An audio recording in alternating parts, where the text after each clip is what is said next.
Welcome to M K. Singh classes. ये हमारा जो है थर्ड लेक्चर है। 2 पार्ट हम अपलोड कर चुके हैं। तीसरे पार्ट में हम आप लोगों को कुछ क्वेश्चन हैं उनको बताएंगे कैसे उसमें प्रश्न उत्तर निकाली जाती है। हम लोग देखते हैं, पहला क्वेश्चन हमारा है, एक घन के आयतन के मापन में 9% की त्रुटि होती है, तो घन की सतह का क्षेत्रफल मापने में कितने प्रतिशत की त्रुटि होगी। इसके लिए सबसे पहले हमें घन का आयतन कितना होता है ये पता होना चाहिए और घन की सतह का क्षेत्रफल कितना होता है ये पता होना चाहिए। तो यदि हम आयतन को भी से दिखाएं तो जो घन का आयतन होता है वो भुजा की घात 3 होता है और ए क्या है, घन की भुजा है। तो यहाँ पर हमारा क्या हो जाएगा, भी में जो है और ए में, इसमें इसको हम प्रतिशत रूप में जब लिखेंगे तो हो जाएगा हमारा डेल्टा भी अपान भी इंटू 100 हो जाएगा। ये इक्वल हो जाएगा 3 delta A upon A into 100 हो जाएगा। हमें क्या चीज़ दिया गया है, हमें जो दिया गया है वो दिया गया है डेल्टा भी अपान भी इंटू 100 इक्वल दिया गया है 9%। यानी हमें आयतन में त्रुटि दी गई है। तो आयतन में जब त्रुटि दी गई है तो हमें सबसे पहले उसकी भुजा में प्रतिशत त्रुटि निकाल लेते हैं। जब भुजा में प्रतिशत त्रुटि निकल आएगी तो हम क्षेत्रफल में फिर निकालते हैं। देखते हैं भुजा में कितने प्रतिशत की त्रुटि होगी। तो ये हमारा कितना है, 9% है, इक्वल हो जाएगा 3 delta A upon A into 100 हो जाएगा। यहाँ पर हमारा हो जाएगा delta A upon A into 100 equal हो जाएगा 9 अपान 3, 3 3 जा 9, यानी हमारा आएगा delta A upon A into 100 equal आ जाएगा 3%। ये हमारा भुजा में प्रतिशत त्रुटि निकल आई है। हमें पता है कि घन की सतह का जो क्षेत्रफल होता है वो हमारा होता है ए इक्वल होता है 6 इंटू भुजा का स्क्वायर।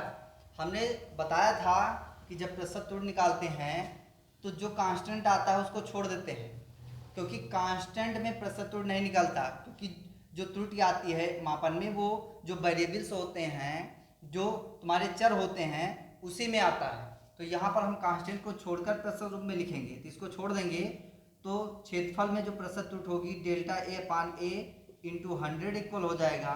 इसकी पावर आगे कर लेंगे तो delta A upon A into 100 हो जाएगा। तो यहाँ पर भुजा में प्रतिशत त्रुटि हम निकाल चुके हैं, कितनी है, 3% है। तो हमारा कितना हो जाएगा, delta A upon A into 100 equal हो जाएगा 2 इंटू, ये कितना निकाले हैं, 3 निकाले हैं, 3 रख देंगे, कितना आएगा 6%। तो हमारा जो क्षेत्रफल में प्रतिशत त्रुटि निकल के आई है वो है 6%। यही हमारा आंसर हो जाएगा। दूसरा क्वेश्चन हम लोग देखते हैं, एक ठोस का द्रव्यमान तथा आयतन मापने में क्रमशः 5% तथा 2% की त्रुटि होती है, इसके घनत्व के मापन में कितने प्रतिशत की त्रुटि होगी। तो सबसे पहले हमें द्रव्यमान, आयतन और घनत्व में जो रिलेशन होता है उसका फार्मूला पता होना चाहिए। तो घनत्व बराबर क्या होता है, घनत्व बराबर द्रव्यमान बटे आयतन होता है। घनत्व को हम लोग रो से दिखा रहे हैं यहाँ पर, द्रव्यमान को स्मॉल m से और आयतन को किससे, v से दिखा रहे हैं। तो हमें इसके घनत्व के मापन में कितने प्रतिशत की त्रुटि होगी ये निकालना है, ठीक है। तो हम क्या करेंगे,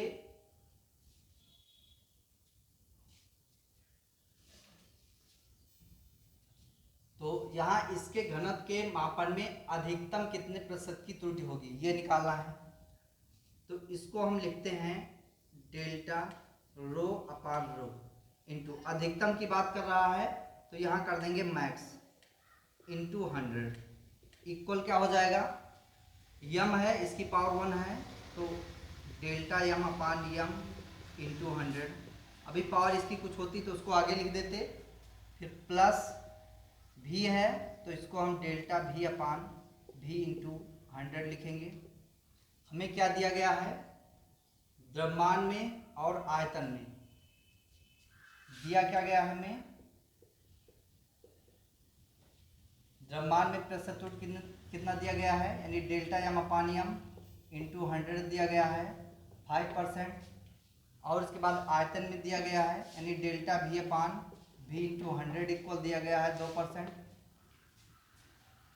रख देंगे हम द्रव्यमान और आयतन में जो प्रतिशत त्रुटि दी गई है उसको यहाँ पर रखेंगे तो कितना हो जाएगा, घनत्व में अधिकतम प्रतिशत त्रुटि डेल्टा डेल्टा रो अपान रो मैक्स इंटू 100 इक्वल हो जाएगा, ये कितना दिया गया है 5% दिया गया है, ये 5 हो जाएगा प्लस ये कितना दिया गया है 2%, 2 लिख देंगे 5 और 2 कितना हो जाएगा 7%।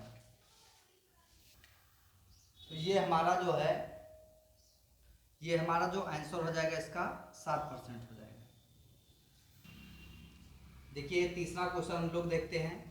इसमें दिया गया है एक बेलन की लंबाई 10.0 सेंटीमीटर तथा उसकी त्रिज्या 4.00 सेंटीमीटर है, तो बेलन के आयतन में प्रतिशत त्रुटि कितनी होगी। तो बेलन का आयतन पहली चीज तो हमें पता होना चाहिए। तो बेलन का आयतन कितना होता है, V equal pi r square h होता है। यहां पर पाई क्या है, कांस्टेंट है, तो जब हम प्रतिशत में इसको लिखेंगे तो इसको हम छोड़ देते हैं। तो आयतन में हम प्रतिशत त्रुटि कैसे लिखेंगे, डेल्टा V अपान V इंटू 100, ये पावर आगे कर लेते हैं, डेल्टा R अपान R इंटू 100 प्लस H की पावर 1 है तो डेल्टा H अपान H इंटू 100।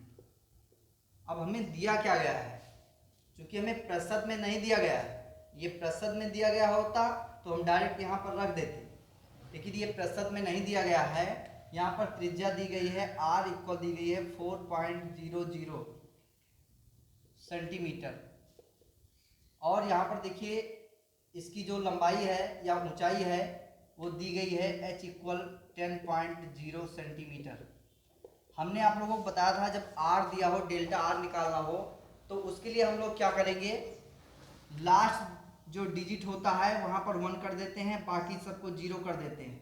तो ये हमारा डेल्टा R जो हो जाएगा यहाँ पर 1 हो जाएगा, फिर ये 0 है तो 0 ही रहेगा, पॉइंट जहाँ पर वहीं लगाएंगे और इसको 0 कर देंगे। यहाँ पर डेल्टा H निकालना है तो डेल्टा H इक्वल कितना हो जाएगा, यहाँ पर क्या कर देंगे 1 कर देंगे, पॉइंट लगाएंगे, बाकी सबको 0 कर देंगे, 0 और ये 0 हो जाएगा। तो यहाँ से हम R भी निकल गया, हमारा पता था डेल्टा R निकल गया, H पता था डेल्टा H निकल गया, यहीं पर उसकी वैल्यू रख देंगे और रखने के बाद में इसको सॉल्व कर लेंगे। 2 डेल्टा R कितना दिया गया हमारा 0.01 अपान R कितना दिया गया है 4.00 इंटू कितना हो जाएगा 100 प्लस डेल्टा H कितना दिया गया है 0.1 अपान H कितना है 10.0 इंटू कितना हो जाएगा 100 हो जाएगा। ये पॉइंट यहाँ से खिसकाएंगे 2 अंक, तो 1 अपान 400 इंटू 100 हो जाएगा, प्लस यहाँ पर 1 अंक खिसकाएंगे तो ये हो जाएगा 100 इंटू 100 हो जाएगा। यहाँ पर देखिए ये कैंसिल हो गया, यहाँ पर 2 जीरो से 2 जीरो कैंसिल हो गया, 2 से इसको काटेंगे 2 दूना 4 हो जाएगा, 1/2 हो गया और प्लस यहाँ पर 1 बचा, 1/2 भाग करेंगे 0 पॉइंट कितना आएगा 5 आएगा, प्लस 1 हो जाएगा, इसको ऐड करेंगे तो 1.5% आएगा। तो इस प्रकार से हमारा जो है आयतन में जो प्रतिशत त्रुटि कितनी होगी 1.5% होगी। अगला क्वेश्चन देखते हैं, ये क्वेश्चन नंबर 4 देखते हैं। एक वृत्ताकार प्लेट की त्रिज्या एवं प्लेट पर लगाए गए बल के मापन में क्रमशः 1% एवं 2% की अधिकतम त्रुटियां हैं। प्लेट पर आरोपित दाब के मान में अधिकतम प्रतिशत त्रुटि कितनी होगी, ये निकालना है हमें। तो दिया क्या गया हमें, बल और त्रिज्या दिया गया, त्रिज्या में 1%, यानी हमें दिया गया है डेल्टा R अपान R इंटू 100 इक्वल, जो दिया है हमें किसमें प्रतिशत त्रुटि दिया गया है, त्रिज्या में दिया गया है 1%। उसके बाद बल डेल्टा F अपान, बल को F से दिखाएं तो डेल्टा F अपान F इंटू 100 इक्वल हो जाएगा, कितना दिया गया है 2%। उसके बाद हमें निकालना है दाब, आरोपित दाब के मान में अधिकतम प्रतिशत त्रुटि कितनी होगी। तो दाब बराबर कितना होता है, फार्मूला P बराबर होता है F अपान A। दाब बराबर होता है बल बटे क्षेत्रफल। चूंकि वृत्ताकार है और उसकी त्रिज्या r मान चुके हैं, तो क्षेत्रफल A इक्वल कितना होता है, A इक्वल हो जाएगा पाई r स्क्वायर। चूंकि वो वृत्ताकार है तो यहाँ से P इक्वल कितना हो जाएगा, F अपान पाई r स्क्वायर। अब हमें क्या निकालना है, दाब में अधिकतम प्रतिशत त्रुटि निकालना है। तो दाब में जब अधिकतम प्रतिशत त्रुटि निकालेंगे तो हम कांस्टेंट क्या करेंगे, छोड़ देंगे, चाहे जहाँ पर होगा उसको छोड़ देते हैं। तो P में अधिकतम प्रतिशत त्रुटि जो हो जाएगा delta P upon P at max हो जाएगा इंटू 100 इक्वल हो जाएगा डेल्टा F अपान F इंटू 100 प्लस ये पावर इसकी 2 है, आगे कर देंगे, और डेल्टा R अपान R इंटू 100। देखिए हमें पता है डेल्टा F अपान F इंटू 100 भी पता है और डेल्टा R अपान R इंटू 100 भी पता है। हम यहाँ पर वैल्यू इसकी रख देंगे। तो ये कितना हमारा है, 2% है, प्लस 2 गुणे ये कितना है, 1 है, 1 रख देंगे, कितना हो जाएगा 2 और प्लस 2 कम 2 2 हो जाएगा, कितना आएगा 4%। तो यहाँ पर हमारा जो दाब है उसके मान में अधिकतम प्रतिशत त्रुटि जो आएगी वो आएगी 4%। इस प्रकार से हम लोग जो है जो भी क्वेश्चन दिया होगा उसमें प्रतिशत त्रुटि निकाल लेंगे। यदि किसी का कोई क्वेश्चन इस टाइप में हो, ना लग रहा हो, तो कमेंट बॉक्स में नीचे जो है क्वेश्चन लिखेंगे और हम उसको जो है सॉल्व करके समझाने की कोशिश करेंगे आप लोगों को। धन्यवाद।